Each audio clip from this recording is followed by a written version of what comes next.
Hello everyone, welcome to Bitwise Learning. Today we are going to start Computer Organization and Architecture BCS 302 Unit 3 Control Unit. आज हम Unit 3 start करने वाले हैं और आज है हमारा Unit 3 का लेक्चर 1। सबसे पहले समझते हैं कि कंट्रोल यूनिट और इसका रोल क्या होता है। कंट्रोल यूनिट पूरी कंप्यूटर आर्किटेक्चर में दिमाग की तरह यूज़ होती है। जैसे हमारी बॉडी में ब्रेन बताता है कि कब क्या काम करना है, कब उठना है, कब चलना है, कब बोलना है, वैसे ही कंप्यूटर का कंट्रोल यूनिट डिसाइड करता है कि कब कौन सा रजिस्टर काम करेगा, कब कौन सा डेटा फैच होगा, कब एएलयू अपने ऑपरेशंस परफॉर्म करेगा। ये सब क्या करता है, मेरा कंट्रोल यूनिट डिसाइड करता है। कंट्रोल यूनिट को आप कह सकते हैं कि वो है मेरा कंप्यूटर प्रोसेसिंग सीपीयू की कंप्लीट प्लानिंग प्लस उसका कोऑर्डिनेशन सिस्टम।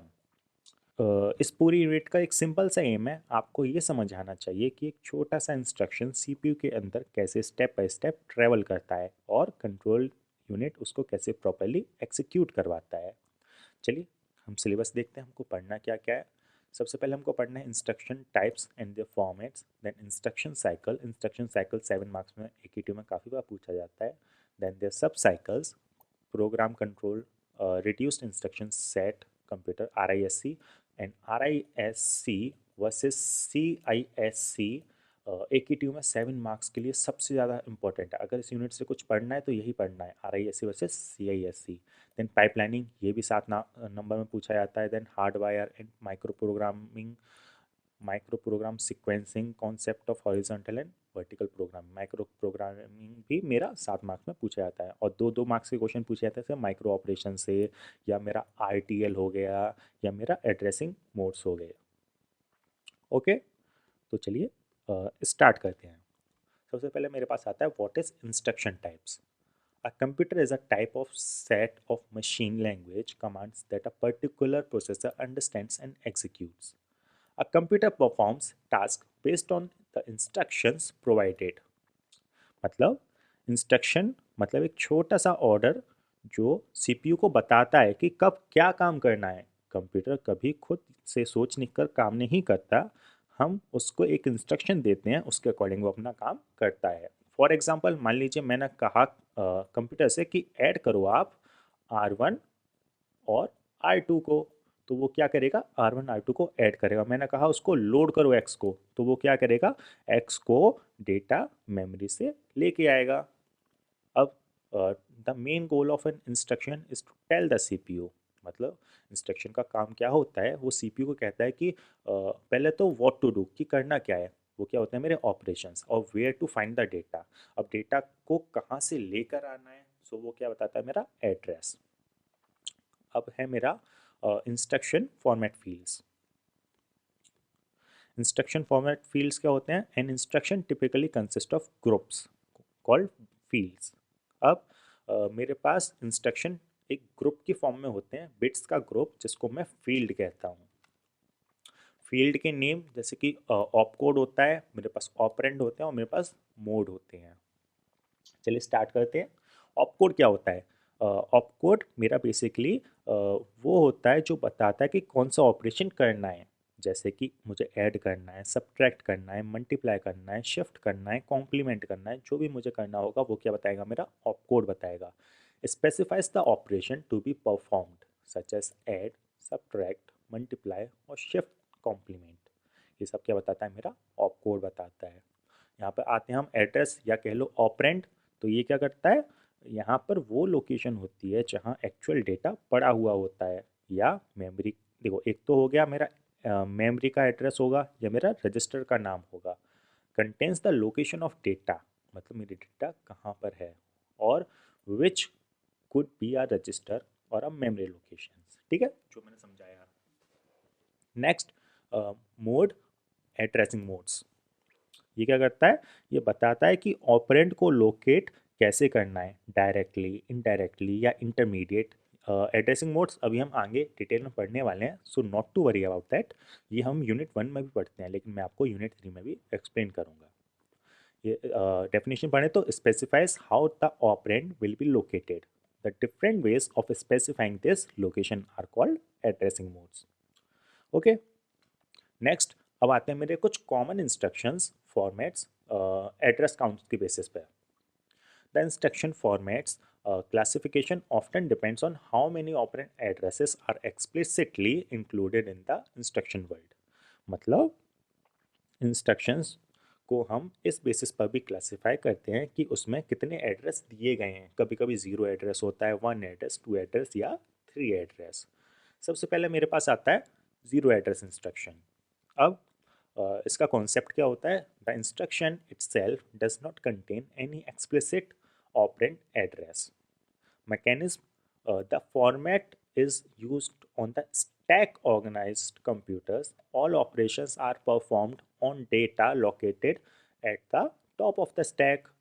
और एग्जांपल की बात करें तो पुश ए, पॉप, ये सब। ठीक है, चलिए अब ये सब तो हो गया लिखा क्या था। अब मैं आपको बहुत ईजी वे में समझाता हूँ जीरो एड्रेस होता क्या है।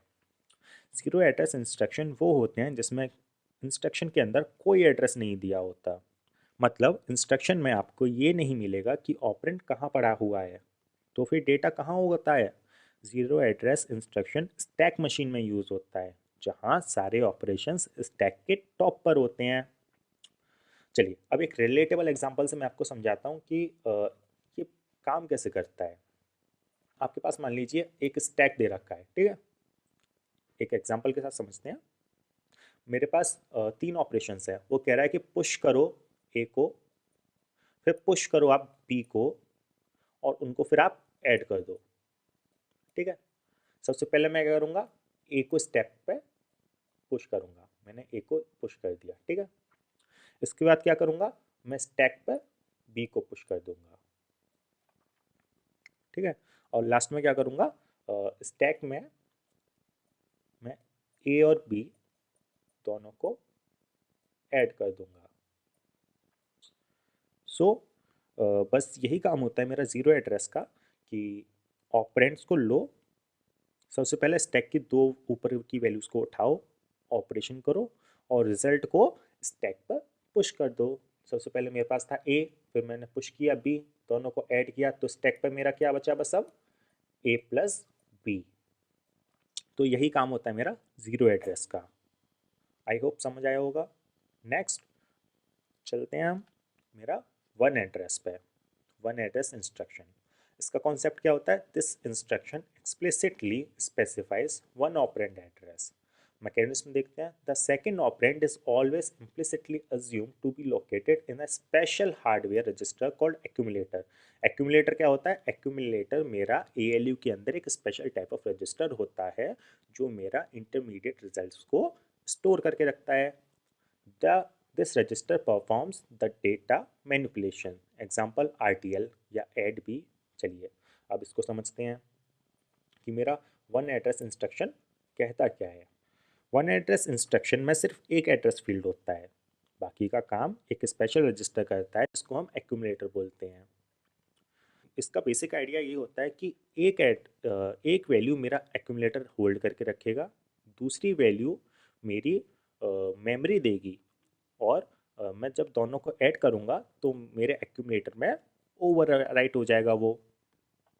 एग्जाम्पल के साथ समझें तो मान लीजिए मेरे पास पहली वैल्यू थी एक्यूमुलेटर की 10, मेमोरी से मैंने वैल्यू ले ली ए में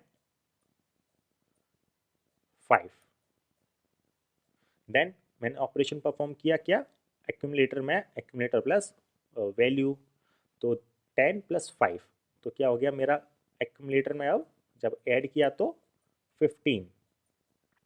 तो बस यही काम होता है मेरा वन एड्रेस का। इसमें और भी चीज़ें होती हैं, लाइक आप लोड करो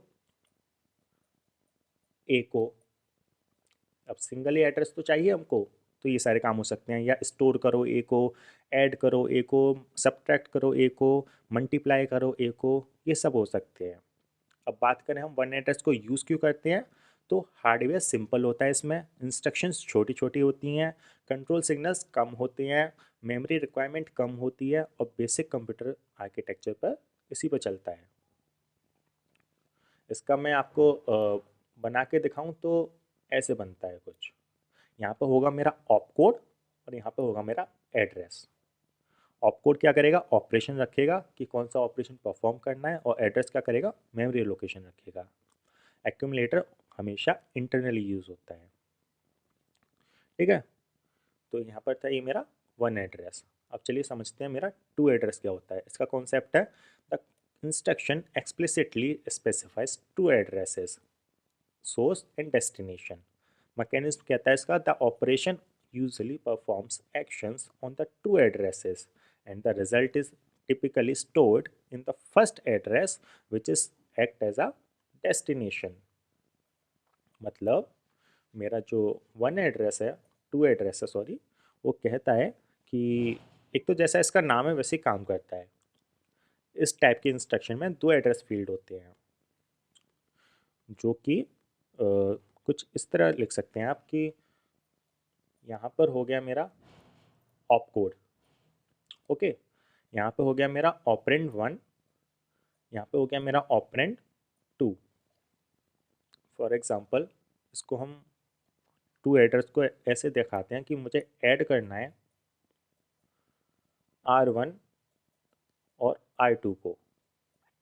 सो ये क्या करेगा, R1 में डेटा पुट कर देगा R1 प्लस R2 परफॉर्म करके। R1 और R2 दोनों रजिस्टर के कंटेंट को उठाया जाएगा और उन दोनों को ऐड करके वापस R1 में पुश कर देंगे हम। अगर इसके भी और ऑपरेशंस देखें तो इसको हम लिख सकते हैं लाइक मूव R1, R2, मतलब R1 R2 का कंटेंट R1 में कॉपी कर दो, या ऐड R1, जैसे अभी देखा था add R1 R2, R1 R2 को ऐड करो, R1 में मूव कर दो, subtract R1 R2, R1 R2 को सब्ट्रैक्ट करो और R1 में पुश कर दो। तो यही होता है मेरा टू एड्रेस। इसके एडवांटेजेस देखूँ तो शॉर्टर होता है थ्री एड्रेस से, लेस मेमोरी यूज़ करता है, फास्टर एग्जीक्यूशन करेगा और सिंपल हार्डवेयर होता है हैंडल करने के लिए। डिसएडवांटेज, एक इसमें जो पहला वाला ऑपरेंड होगा जैसे कि R1 था यहाँ पे, वो क्या होगा, ओवरराइट हो जाएगा। कॉम्प्लेक्स एक्सप्रेशन लिखते हैं इसमें, जिससे ये थोड़ा क्या होता है लेंथी और कॉम्प्लेक्स लगने लगता है। ओके, आई होप समझ आया होगा। Next, three address, last. अब इसका कॉन्सेप्ट क्या होता है, the instruction specifies three addresses, source, source two और destination. These instructions are very powerful as they perform complex operations in a single line, but the instruction word itself must be long to hold all three addresses. Example this। चलिए, अब basic idea three address का क्या होगा कि इसमें जैसे कि समझा था कि जीरो एड्रेस में कोई वो नहीं होता, थ्री एड्रेस में क्या होंगे, तीन एड्रेस फील्ड होंगे, यानी हर इंस्ट्रक्शन दो ऑपरेंड और एक रिजल्ट लोकेशन तीनों स्पेसिफाई करता है। इसका फॉर्मेट में लिखूं तो कैसे लिखेंगे हम कि आपको ऑपरेशन करना है R1, R2 एंड R3 पर। ओके, डायग्राम समझाना चाहूँ तो ऐसे बना सकते हैं एड्रेस फील्ड को, ऑपरेंड होगा यहाँ पे मेरा, ये मेरा ऑपकोड हो गया, ये मेरा ऑपरेंड 1, ऑपरेंड 2 एंड ऑपरेंड 3। ठीक है, अब जो मेरा थ्री एड्रेस इंस्ट्रक्शन होता है वो सबसे पावरफुल होता है, क्योंकि इसमें हम सीपीयू को एग्जैक्टली बताते हैं कि कौन से दो डेटा पर काम करना है और रिजल्ट कहाँ स्टोर करना है। एग्जांपल, मुझे ऐड करना है R1, R2 एंड R3 को, तो मैं क्या करूँगा, R1 में R2 प्लस R3 परफॉर्म करूँगा, उसका रिजल्ट R1 में स्टोर होगा। ठीक है, अब जैसे कि पहले भी देखा था तो अब भी देख सकते हैं, इसके अलग अलग क्या हो सकते हैं, ऐड करो तीनों को, मूव करो, सब्ट्रैक्ट करो, डिवाइड करो, मल्टीप्लाई करो, तो ये सब हो सकता है। अब ये यूज़फुल क्यों होता है, कॉम्प्लेक्स ऑपरेशंस लिखने के लिए परफेक्ट होगा। क्यों, क्योंकि हमारे पास एक अलग एड्रेस फील्ड होगा जहाँ पर हम अपने रिजल्ट्स को स्टोर कर सकते हैं। इसमें क्या होगा, फ्यू टोटल इंस्ट्रक्शंस रिक्वायर्ड होते हैं और प्रोग्राम फास्ट एग्जीक्यूट करता है, कोई भी ओवर राइटिंग नहीं होती है। लेकिन इसके भी कुछ डिसएडवांटेजेस हैं। इंस्ट्रक्शन लेंथ बड़ी हो जाती है क्योंकि 3 एड्रेस होंगे तो ज़्यादा बिट्स लगेंगी, मेमोरी स्पेस ज़्यादा लगता है और हार्डवेयर बहुत कॉम्प्लेक्स हो जाता है। यहाँ तक थे आपके तीनों एड्रेसेस। अब हम इसको इन डेप्थ बहुत समझने वाले हैं कि पूरा एड्रेस फील्ड कितने बिट्स का होता है, क्या क्या काम करता है वो, और एड्रेसिंग मोड्स नेक्स्ट लेक्चर में। Thank you. आज के लिए इतना ही। आई होप आपको समझ आया होगा। अगर समझ आया हो तो please like, subscribe and share the video. Thank you.